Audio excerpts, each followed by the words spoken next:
ये है north Korea का dictator president Kim Jong Un. कहा जाता है कि इसने नॉर्थ कोरिया में अपनी अलग ही दुनिया बसा रखी है, एक ऐसी दुनिया जिसे जीता भी यही है और चलाता भी यही है। किम जोंग उन एक ऐसा डिक्टेटर है जिसे दुनिया का कोई भी मुल्क हल्का नहीं लेता, फिर चाहे वो अमेरिका ही क्यों ना हो। यहाँ की आर्मी भी यही है और गवर्नमेंट भी यही। ये ना सिर्फ ताकतवर इंसान है बल्कि बहुत खतरनाक भी। इधर लॉ बनाने वाला भी यही है और तोड़ने वाला भी यही। इसके बनाए हुए लॉज को अगर किसी और ने तोड़ने की जुर्रत की तो उसको सफाए हस्ती से मिटाना इसकी जिंदगी का मकसद बन जाता है, फिर चाहे वो इसका सगा अंकल हो या इसका अपना भाई ही क्यों ना हो। ज़ेम टीवी की वीडियोस में एक बार फिर से खुशामदीद। नाजरीन, north Korean president Kim Jong Un का बड़ा भाई किम जोंग नैम हमेशा से ही नॉर्थ कोरियन रजीम के खिलाफ आवाज उठाया करता था। 2003 में इसको सजा के तौर पे मुल्क से निकाल दिया गया और वो चाइना में शिफ्ट होकर खामोशी से अपना गुजर बसर करने लगा। अपने हाफ ब्रदर को मुल्क से निकालना नॉर्थ कोरियन प्रेसिडेंट के लिए कोई अच्छा फैसला साबित नहीं हुआ, क्योंकि रिपोर्ट्स के मुताबिक Kim Jong Nam North Korea के सबसे बड़े दुश्मन अमेरिकन स्पाई एजेंसी CIA का इन्फॉर्मर बन चुका था और उनको इन्फॉर्मेशन सप्लाई किया करता था। किम जोंग उन को खतरा था कि CIA उसको मरवाकर उसके भाई को ऊपर लाएगी और नॉर्थ कोरिया की गद्दी पर बिठाकर अपनी मर्जी के फैसले करवाएगी। लिहाजा अब ये मसला किम जोंग उन के लिए हलक की हड्डी बन चुका था, एक ऐसी हड्डी जिसको तोड़कर निकाला जाएगा। फरवरी 13, 2017 को किम जोंग नैम कुआलालंपुर से मकाओ जाने के लिए कुआलालंपुर इंटरनेशनल एयरपोर्ट में दाखिल हुए। उनको इस बात का बिल्कुल भी इल्म नहीं था कि हथियारों का एक ग्रुप पहले से उनका एयरपोर्ट पर इंतजार कर रहा है। इस काम को अंजाम देने के लिए बहुत आला दर्जे की प्लानिंग की गई, जैसा कि मूवीज में देखी जाती हैं। एक कोरियन आदमी ने खुद को टीवी प्रोड्यूसर जाहिर करके दो खवातीन को ये कहकर हायर किया कि वो एक कॉमेडी शो स्टार्ट करने वाला है। एक खातून का ताल्लुक मलेशिया से जबकि दूसरी खातून वियतनामीज थी। उनको बताया गया कि वो एक प्रैंक शो करने जा रहे हैं जिसमें अनजान लोगों के चेहरों पर ऑयल लगाना है और फिर एक सीक्रेट कैमरा से उनका रिएक्शन रिकॉर्ड किया जाएगा। दोनों खवातीन का कॉन्फिडेंस बनाने के लिए कई महीनों तक उन्होंने ये प्रैंक शो वाकई में शूट भी किया, जिसमें बेबी ऑयल का इस्तेमाल किया जाता था।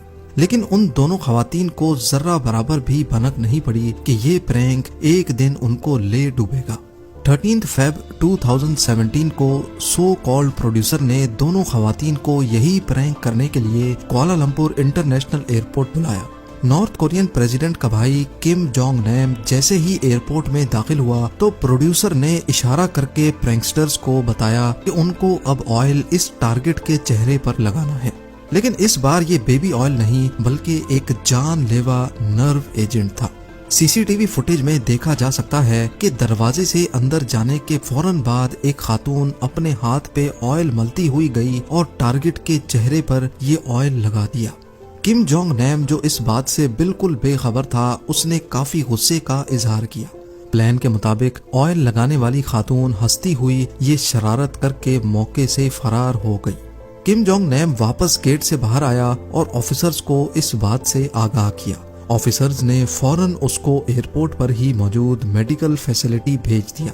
इसी दौरान ब्लैक ड्रेस और सूट केस में एक शख्स जो ये सारा मंजर देख रहा था वो मेडिकल फैसिलिटी के बाहर आया और इस बात की तसल्ली की कि वाकई किम जोंग नैम पर ऑयल ने असर किया भी है कि नहीं। 10 मिनट के अंदर अंदर ऑयल ने अपना काम दिखाया और किम जोंग नैम ने मेडिकल फैसिलिटी में ही दम तोड़ दिया। ये VX नर्व एजेंट था जिसका एक कतरा भी अगर चेहरे पर लग जाए तो ये सांस की नाली के जरिए लंग्स में जाता है और फौरन बॉडी के नर्वस सिस्टम को अटैक करता है। इस अटैक के नतीजे में बॉडी के न्यूरोट्रांसमीटर्स बंद हो जाते हैं, यानी अब बॉडी ब्रेन से सिग्नल लेना बंद कर देती है। एक्सपर्ट्स का कहना है कि अगर नर्व एजेंट चेहरे या नाक के करीब लगाया जाए तो इंसान की जिंदगी का काउंट डाउन टाइमर स्टार्ट हो जाता है। इस परफेक्ट प्लान को अंजाम देने के पीछे कई किरदार थे जो एयरपोर्ट पर ही मौजूद थे। एक केमिकल स्पेशलिस्ट था जिसने खवातीन के हाथ पे लगे नर्व एजेंट को न्यूट्रलाइज किया। ड्राइवर था जिसने खवातीन को वहां से भगा दिया और चंद और किरदार भी थे जो लम्हा बलम्हा इस वाक़े की रिपोर्ट कहीं और भेज रहे थे। इस वाक़े के बाद मलेशियन पुलिस हरकत में आई और दोनों खवातीन को अरेस्ट कर लिया गया। उन दोनों को जब बताया गया कि उनके प्रैंक की वजह से नॉर्थ कोरियन प्रेसिडेंट के भाई की मौत हो गई है तो उनके पैरों तले जैसे जमीन ही खिसक गई। उन्होंने जब अपने सो कॉल्ड प्रोड्यूसर को कॉल लगाई तो तब तक बहुत देर हो चुकी थी। पुलिस का कहना है कि इस प्लान में 4 लोग इन्वॉल्व थे जिन्होंने मलेशिया में नॉर्थ कोरियन एम्बेसी में पनाह ले रखी थी और मर्डर के फौरन बाद वो यहाँ से प्री बुक्ड फ्लाइट से जकार्ता, दुबई और व्लादिवोस्टॉक के बाद सीधा नॉर्थ कोरियन कैपिटल प्योंगयांग भाग गए। ड्राइवर, केमिस्ट और दोनों खवातीन जिनको इस्तेमाल किया गया था उनको 2 साल जेल में रखने के बाद मलेशियन पुलिस ने रिहा कर दिया। इस प्लान्ड मर्डर की तमाम कड़ियां घूम फिर कर मरने वाले के भाई और north Korean president Kim Jong Un की तरफ जाती हैं। नॉर्थ कोरिया पर किम फैमिली पिछले 80 सालों से वायलेंस और टेरर के दम पर राज कर रही है।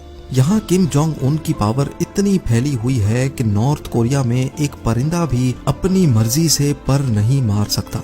यहाँ सिर्फ पैसा उनके पास है जो प्रेसिडेंट के साथ खड़े हैं। लोकल पॉपुलेशन को कंट्रोल में रखने के लिए उनको गुलाम बनाकर काम करवाया जाता है और अगर किसी ने गलती से भी आवाज उठाने की कोशिश की या प्रेसिडेंट के खिलाफ एक अल्फाज भी बोला तो उसकी सजा मौत से भी बढ़कर है।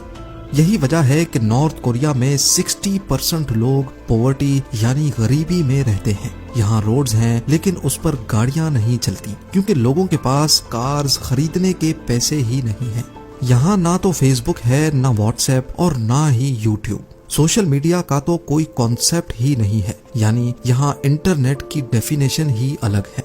अव्वल तो यहाँ कोई टूरिस्ट जाना पसंद ही नहीं करता, लेकिन अगर कोई फिर भी जाना चाहे तो नॉर्थ कोरिया में एंटर होने से पहले उसकी कड़ी जांच और चेकिंग की जाती है। टूरिस्ट के फोन में एक एक फोटो तक चेक की जाती है। नॉर्थ कोरिया का बुरा इमेज अगर किसी फोटो में भी पाया गया तो पूरे फोन को जब्त कर लिया जाता है।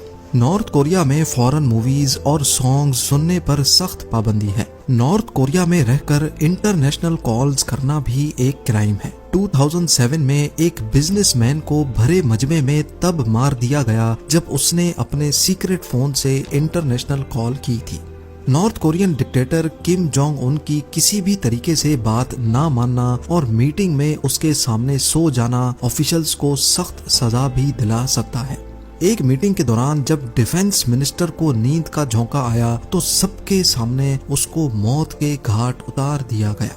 इन सब सख्त रूल्स के अलावा नॉर्थ कोरियन सिटीजन ने अगर गद्दारी की तो ना सिर्फ उसको बल्कि उसके बाप और उसके बच्चों को भी सफाए हस्ती से मिटा दिया जाता है, क्योंकि किम जोंग उनका मानना है कि जिस खून में भी गद्दारी आई तो वो उसकी पुश्ते मिटाकर लोगों के लिए एक दर्दनाक मिसाल बनाना चाहता है। ना सिर्फ इतना बल्कि यहाँ सिर्फ गवर्नमेंट अप्रूव्ड हेयर कट्स ही करवाए जा सकते हैं और यहाँ खेली जाने वाली गेम्स के भी अपने ही रूल्स हैं। नॉर्थ कोरिया में कोई भी रिलीजन प्रैक्टिस करने की परमिशन नहीं है। अगर किसी के पास किसी भी रिलीजन की बुक या एक पेज भी मिला तो उसको कड़ी सजा से गुजरना पड़ता है। यूं समझ लिया जाए कि नॉर्थ कोरिया दुनिया का सबसे बड़ा जेल है तो ये भी गलत ना होगा और इस जेल से निकलना सिर्फ मुश्किल ही नहीं बल्कि नामुमकिन है। नॉर्थ कोरिया दुनिया का वो मुल्क है जहां से भागना लिटरली इम्पॉसिबल है। ये सारी हकीकत जानकर हम सबके जहन में एक सवाल उठता है कि आखिर किम जोंग उन या उसके बाप दादा ने इतनी सख्ती क्यों कर रखी है। इस सवाल का सीधा सीधा जवाब है पावर। जी हाँ, जब कोई डिक्टेटर अपने लोगों पर जुल्म करता है तो उसको अच्छी तरह मालूम होता है कि अगर मैंने अपने लोगों पर से अपना रोब हटा दिया तो सबसे पहले वो मेरे तख्त को उखाड़ फेंकेंगे। यही वजह है कि किम जोंग उन अपने बाप दादा के फुट स्टेप्स को फॉलो कर रहा है। नॉर्थ कोरिया की ह्यूमन राइट वायलेशंस के खिलाफ किम का सबसे बड़ा दुश्मन अमेरिका भी खुलकर कुछ नहीं कर पा रहा, क्योंकि नॉर्थ कोरिया एक न्यूक्लियर पावर्ड स्टेट है।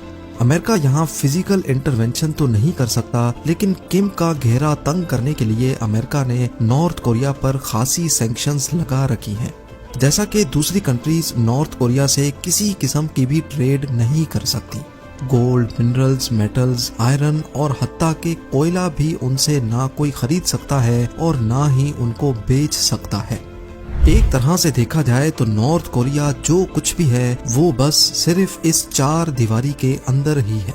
उम्मीद है जेम टीवी की ये वीडियो भी आप लोग भरपूर लाइक और शेयर करेंगे। आप लोगों के प्यार भरे कमेंट्स का बेहद शुक्रिया। मिलते हैं अगली शानदार वीडियो में।